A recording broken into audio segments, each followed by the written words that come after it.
Hello, good morning students.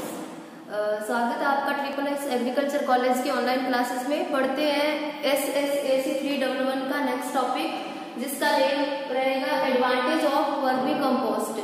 क्योंकि last जो topic हमने स्टडी किया था वो वर्मी कंपोस्ट के बारे में था। क्या होती है वर्मी कंपोस्ट, उसको कैसे हम प्रिपेयर करते हैं, यानी कि मेथड्स ऑफ प्रिपरेशन हमने पढ़ा था वर्मी कंपोस्ट का, और उसका कंपोजिशन भी हमने पढ़ लिया। मतलब उसमें कौन कौन से कंटेंट पाए जाते हैं, नाइट्रोजन, फास्फोरस, पोटाश, इसके अलावा सोडियम, मैग्नीशियम, कॉपर, जिंक वगैरह ये भी पाए जाते हैं। तो हमने कंपोजिशन भी हमने वर्मी कंपोस्ट का देख लिया। नेक्स्ट आज टॉपिक रहेगा advantage of vermi compost. Vermi compost के लाभ, फसलों को और सॉइल को दोनों को क्या लाभ, इसको अगर हम फील्ड में यूज करते हैं तो सॉइल पर क्या इसके इफेक्ट पड़ते हैं, या जो क्रॉप्स होती हैं उनको क्या लाभ मिलता है वर्मी कंपोस्ट का, इसके बारे में अपने 1 बाय 1 पढ़ते हैं स्टूडेंट्स। तो बोर्ड पे आपको नजर आ रहे होंगे वर्मी कंपोस्ट के लाभ अपने पढ़ते हैं। तो फर्स्ट जो एडवांटेज है वो है केंचुओं के द्वारा भूमि की उर्वरता, यानी कि जहाँ पे हम वर्मी कंपोस्ट डालेंगे तो सॉइल की फर्टिलिटी, सॉइल पीएच, सॉइल की physical condition, organic matter, beneficial जो बैक्टीरिया होते हैं उनमें वृद्धि होती है और सॉइल का सुधार होता है। यानी कि जब जब भी हम फील्ड के अंदर वर्मी कंपोस्ट या केंचुओं की बनी हुई खाद डालेंगे तो सॉइल की फिजिकल कंडीशन में सुधार आएगा, जो लाभदायक बैक्टीरिया होते हैं उनकी संख्या में वृद्धि होती है, और जो सॉइल की फर्टिलिटी है वो इंक्रीज होती है, पीएच जो है वो बैलेंस बना रहता है पीएच का। नेक्स्ट जो एडवांटेज है वो सॉइल की वाटर होल्डिंग कैपेसिटी इंक्रीज होती है, जल ग्रहण क्षमता बढ़ती है सॉइल की, एंड इनफिल्ट्रेशन रेट, यानी कि अंदर से अंदर जिसको बोलते हैं सॉइल के अंदर वाटर की एंट्री जो होती है उसकी जो रेट होती है वो बढ़ती है। सॉइल एग्रीगेशन में सुधार होता है, यानी कि सॉइल समुच्चय, सॉइल के जो दूर दूर कण होते हैं वो पास पास में आने लगते हैं, यानी कि सॉइल एग्रीगेशन होने लगता है, उसका बढ़िया समुच्चय की तरफ वो रहने लगती है। नेक्स्ट अगर वर्मी कंपोस्ट यूज करते हैं तो सॉइल की केटाइन एक्सचेंज कैपेसिटी इंक्रीज होती है, धनायन विनिमय क्षमता में वृद्धि होती है। नेक्स्ट खरपतवारों में कमी आती है। अगर किसी फील्ड में किसी सॉइल में हम वर्मी कंपोस्ट का यूज करते हैं तो खरपतवार जो वीड होते हैं उनकी संख्या में कमी आती है, वो जल जाते हैं, नष्ट हो जाते हैं। फसलों की जो भी बीमारी होती है, फसलों में जो भी कीड़े वगैरह लग जाते हैं वो कम हो जाते हैं वर्मी कंपोस्ट को डालने से। नेक्स्ट सिंचाई की बचत होती है, यानी कि जो वाटर है वो इधर उधर खपत नहीं होता हमें, यानी कि जो सॉइल के पार्टिकल है उनको बांधे रखने में वर्मी कंपोस्ट सहायता करती है, जिससे ज्यादा इरिगेशन या जो वाटर होता है उसकी खपत नहीं, हमें आवश्यकता महसूस नहीं होती। नेक्स्ट केंचुओं के शरीर में जो भी बैक्टीरिया होते हैं उनसे एक गोंदनुमा पदार्थ निकलता है, यानी कि केंचुए जब हम सॉइल के अंदर छोड़ते हैं या फिर वर्मी कंपोस्ट जो होती है उनमें जो केंचुए यूज करते हैं उनके शरीर के अंदर जो बैक्टीरिया होते हैं उनसे एक गाढ़ा गोंद जैसा पदार्थ निकलता है जो सैंडी सॉइल को कठोर बनाता है। जो ब्लूई जो पार्टिकल्स होते हैं, सैंड पार्टिकल्स होते हैं सॉइल के, उनको हार्ड बनाता है, और ये ब्लूई कण भारी जमीन को नम बनाते हैं, यानी कि जो भारी सॉइल होती है उनको हल्की सॉइल्स में कन्वर्ट कर देते हैं, जिससे भूमि हवादार, यानी कि उसमें एरेशन बढ़ जाता है, वह पानी के निकास के लिए उपयोगी हो जाती है। जब ऐसा करेंगे बैक्टीरिया तो यानी कि एक तो सॉइल के अंदर जो एरेशन है वो बढ़ेगा, वायु का संचार बढ़ेगा, और दूसरा जो वाटर निकास के लिए सॉइल उपयोगी हो जाती हैं। जब भारी सॉइल्स जो होती हैं उनको अगर हल्की सॉइल्स में बदल दिया जाता है तो ठीक है। नेक्स्ट केंचुओं के जो मल या कास्ट होता है उनमें पेरिट्रॉपिक झिल्ली पाई जाती है, एक लेयर या मेम्ब्रेन होती है केंचुओं के कास्ट या मल के अंदर, जो सैंडी पार्टिकल्स के साथ चिपक जाते हैं और जमीन से इवेपोरेशन को रोकते हैं। केंचुओं के मल के अंदर एक मेम्ब्रेन पाई जाती है, जिस मेम्ब्रेन को हम पेरिट्रॉपिक मेम्ब्रेन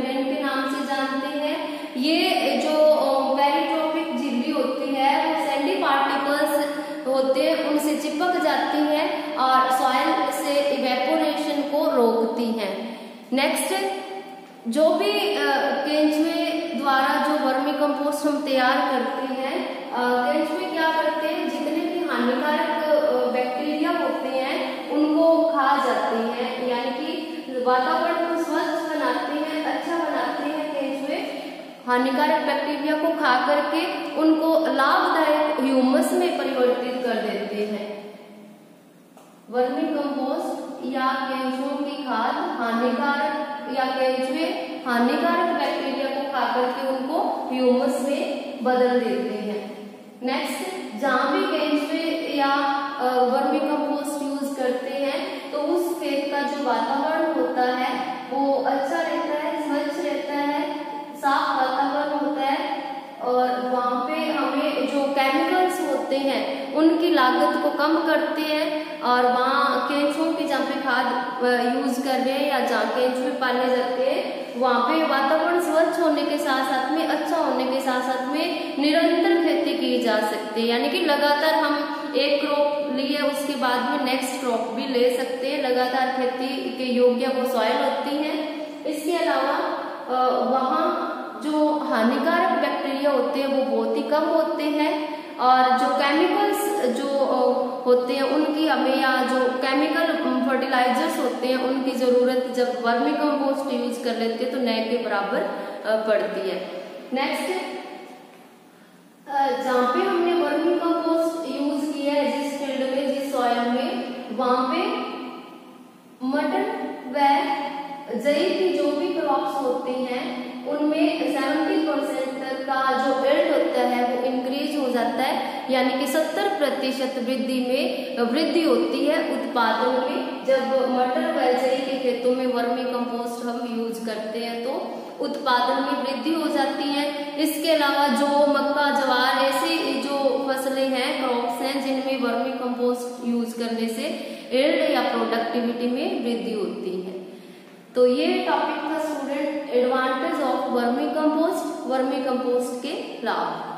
ठीक है, नेक्स्ट टॉपिक हम पढ़ रहे हैं जिसका नेम रहेगा बायो कंपोस्ट। नेक्स्ट हमारा टॉपिक रहेगा students bio compost. Bio compost, bio का मतलब यहाँ पे जैविक या जैव कंपोस्ट, यानी कि जैव कंपोस्ट भी बोलते हैं इसको हिंदी में, जैव कंपोस्ट।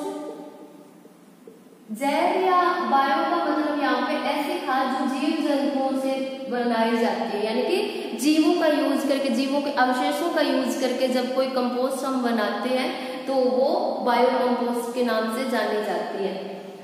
बायो कंपोस्ट एक बाई प्रोडक्ट होता है, सह उत्पाद होता है या उप उत्पाद होता है, बाई प्रोडक्ट के रूप में होता है बायो कंपोस्ट। और किसका बाई प्रोडक्ट होता है? चीनी मिल या चीनी उद्योग का, चीनी मिल या चीनी की जो मिल होती है या चीनी का जो उद्योग होता है वहां पे बाई प्रोडक्ट के रूप में मिलने वाला एक कंपोस्ट है बायो कंपोस्ट।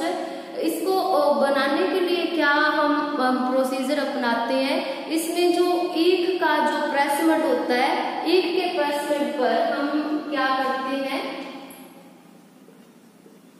ईख के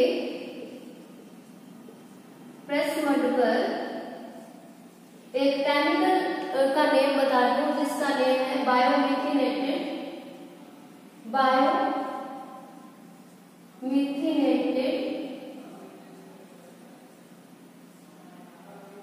बायोमिथिनेटेड केमिकल का पूरा नेम है बायोमिथिनेटेड स्पेंट वाश, बायोमिथिनेटेड स्पेंट वाश। इसका उपयोग करके, इस केमिकल का उपयोग करके, और कितना लेना है हमने 3:1 में, ये हम बायोमिथिनेटेड स्पेंट वाश लेकर के और उसको मिला करके अच्छे तरीके से इन दोनों को, और फिर ये कंपोस्ट तैयार की जाती है। इस प्रकार यानी कि बायोमिथेनेट स्पेंट वाश और 1 के प्रश्न को जिसका रेशो क्या लेना 3:1 लेकर के हम इसको अच्छी तरह मिला लेते हैं और फिर हमें एक कंपोस्ट प्राप्त होता है जिसका नेम बायो कंपोस्ट होता है। इस बायो कंपोस्ट में यानी कि जो माइक्रो न्यूट्रिएंट होते हैं उसके साथ साथ में बड़े न्यूट्रिएंट भी हमें मिलते हैं, बड़े पोषक तत्व भी हमें प्राप्त होते हैं। कहने का मतलब है NPK यानी कि नाइट्रोजन, फास्फोरस, पोटास के साथ साथ में हमें माइक्रो न्यूट्रिएंट सूक्ष्म पोषक तत्व भी प्राप्त होते हैं। अब जब भी हम बायो कंपोस्ट बना देते हैं इसके लाभ क्या है कि इसका उपयोग एल्कलाइन सॉइल या सेलाइन सॉइल्स को इम्प्रूव करने के लिए हम काम में लेते हैं, क्षारीय सॉइल्स का सुधार करने में, क्षारीय सॉइल्स का सुधार करने में या सेलाइन सॉइल को सुधारने में। और क्या काम में आती है बायो कंपोस्ट? बायो कंपोस्ट का यूज करने से पीएच में कमी आती है, यानी कि जब भी हम बायो कंपोस्ट यूज करेंगे तो आपको पता है सेलाइन सॉइल का जो पीएच होता है वो 7 से ज्यादा होता है, 8.5 के लगभग होता है। तो जब कभी भी हम इसमें बायो कंपोस्ट डाल देंगे तो पीएच कम होने लगेगा, 8.5 से कम जाने लगेगा, यानी कि पीएच का जो बैलेंस होता है वो बना रहता है बायो कंपोस्ट का यूज करने से। नेक्स्ट, अगर हम बायो कंपोस्ट यूज करते हैं तो बायो कंपोस्ट से जो केमिकल फर्टिलाइजर्स होते हैं, रासायनिक उर्वरक जो होते हैं उनकी डिमांड कम हो जाती है। हमें जिस फील्ड में हम बायो कंपोस्ट यूज कर रहे हैं तो वहाँ पे केमिकल्स की हमें जरूरत नहीं पड़ती। कहने का मतलब केमिकल्स की लागत है वो कम हो जाती है, केमिकल्स की लागत या केमिकल्स की जरूरत, केमिकल्स या केमिकल फर्टिलाइजर्स जो होते हैं उनकी जरूरत कम पड़ती है। नेक्स्ट, जो सॉइल्स हैं यानी कि क्षारीय सॉइल्स हैं, जो सेलाइन सॉइल्स होती हैं, सेलाइन सॉइल्स की भौतिक यानी कि physical, chemical and biological condition में इम्प्रूव होता है। जब कभी भी बायो कंपोस्ट का यूज करते हैं तो जो सेलाइन सॉइल होती है उसकी फिजिकल, केमिकल एंड बायोलॉजिकल जो भी कंडीशंस होती है उनमें इम्प्रूव आता है। नेक्स्ट, जब कभी भी बायो कंपोस्ट हम डालते हैं तो यानी कि जो जैविक मैटर जो होता है, ऑर्गेनिक मैटर होता है, उसकी मात्रा में वृद्धि होती है। जिस फील्ड में बायो कंपोस्ट का यूज किया वहां पे ऑर्गेनिक मैटर में वृद्धि होती है। ऑर्गेनिक मैटर मतलब जैविक पदार्थ की मात्रा में, जैविक पदार्थ वहां पे ऑर्गेनिक मैटर इंक्रीज हो जाता है।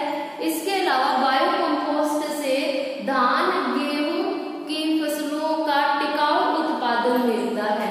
बायो कंपोस्ट से यानी कि धान यानी कि पेड़ी और गेहूं यानी कि वीट की जो फसलें, क्रॉप्स होती हैं उनका उत्पादन जो होता है वो टिकाऊ उत्पादन यानी कि अच्छा उत्पादन मिलता है, हमें अच्छी यील्ड हमें प्राप्त होती है। पेडी एंड वीट की जो क्रॉप्स होती है उनका अच्छा उत्पादन हमें मिलता है बायो कंपोस्ट को यूज करने से।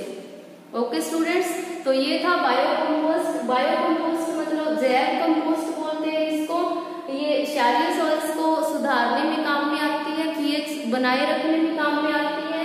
इनको बनाने के लिए ईख का जो प्रेसमेड होता है उस पर बायोमिथेनेटेड स्पेंट वाश, एक केमिकल का नेम है बायोमिथेनेटेड स्पेंट वाश, उसका 3:1 में हम उपयोग करके अच्छी तरह से मिला करके बायो कंपोस्ट बनाते हैं। बायो कंपोस्ट से जो भी सेलाइन सॉइल की फिजिकल, केमिकल एंड बायोलॉजिकल जो भी कंडीशन होती है उसमें इम्प्रूव आता है। जो भी धान एंड जो पेडी जो है और जो वीट की जो क्रॉप्स है उनके अंदर उत्पादन या यील्ड में वृद्धि होती है। और इसके अलावा जो भी केमिकल फर्टिलाइजर्स होते हैं उनकी जो डिमांड या फिर जो लागत होती है वो कम हो जाती है, हमें केमिकल्स की जरूरत नहीं पड़ती। कहने का मतलब है जब बायो कंपोस्ट यूज कर लेते हैं देन। ओके स्टूडेंट्स, तो ये टॉपिक था बायो कंपोस्ट। बायो कंपोस्ट का जो कंपोजिशन है यानी कि बायोकंपोस्ट में कौन कौन से कंटेंट पाए जाते हैं ये भी हम देखेंगे। नाइट्रोजन, फास्फोरस या ऑर्गेनिक मैटर, ये कंटेंट हम टेबल में आपको मिल जाएगा। कंपोजिशन भी हम देख लेंगे बायोकंपोस्ट का, यानी कि ऑर्गेनिक मैटर पाया जाता है क्या इसमें, नाइट्रोजन, फास्फोरस, पोटाश कितना पाया जाता है, ये आपको मिल जाएगा। नेक्स्ट जो भी टॉपिक स्टार्ट कर रहे हैं, नेक्स्ट टॉपिक उसका नेम है ग्रीन मैन्यूरिंग। नेक्स्ट टॉपिक का नेम स्टूडेंट रहेगा यहाँ पे ग्रीन मैन्यूरिंग। ग्रीन मैन्यूरिंग या हरी खाद, ग्रीन मैन्यूरिंग या हरी खाद। ऑल स्टूडेंट्स ने पढ़ रखा है ये टॉपिक, हरी खाद का टॉपिक। जहाँ तक मेरी जो क्लास में लेती हूँ उसके अकॉर्डिंग मुझे पता है कि ग्रीन मैन्यूरिंग कोई भी स्टूडेंट फर्स्ट टाइम नहीं पढ़ रहा, ये टॉपिक आपने बहुत बार पढ़ा हुआ है, इसके बारे में आपको नॉलेज है, लेकिन फिर भी हमारे सिलेबस में है ग्रीन मैन्यूरिंग या हरी खाद, तो हम इसके बारे में पढ़ते हैं। हरी खाद क्या होती है? हरी खाद, सबसे पहले हरी खाद की डेफिनेशन पढ़ेंगे हम, मीनिंग पढ़ेंगे, क्या हरी खाद रियल में क्या होती है। तो सबसे पहले डेफिनेशन की बात करें तो हरे पादप अवशेषों, जो ग्रीन प्लांट्स होते हैं उनके रेजिड्यू या ग्रीन प्लांट्स को सॉइल में दबाना या भूमि में जोतना। हरे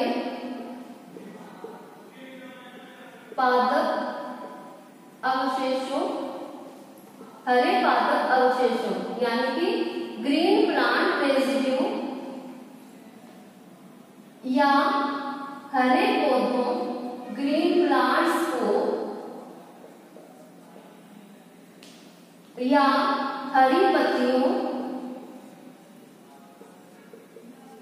ग्रीन लीव्स जिनको बोलते हैं, green plant residue, green plants या ग्रीन लीफ आदि को खेत में दबाना या भूमि में जोतना। सॉइल में दबाना या भूमि में जोतना ग्रीन मैन्यूरिंग कहलाता है। या तो हमने क्या लेना है, ग्रीन प्लांट रेजिड्यू लेने हैं या ग्रीन प्लांट्स लेने हैं, या फिर जो ग्रीन लीव्स होती हैं, हरी पत्तियां होती हैं, इनको सॉइल में दबाना या भूमि में